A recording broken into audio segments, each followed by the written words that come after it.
high winds and dry conditions are also causing Smith County firefighters to see a spike in wildfires. According to ESD2 Fire Chief, they have received roughly 40 calls since noon today regarding wildfires. This is video from a fire that was burning near a neighborhood in Tyler.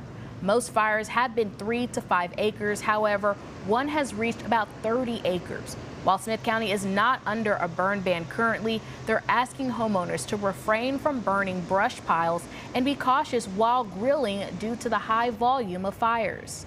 So we're just asking for a voluntary outdoor burning pause, if you will.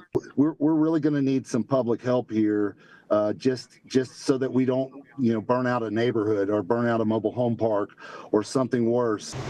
He adds fireworks could also play a role in the high volume of fires and also advised against discarding cigars or similar products in the grass.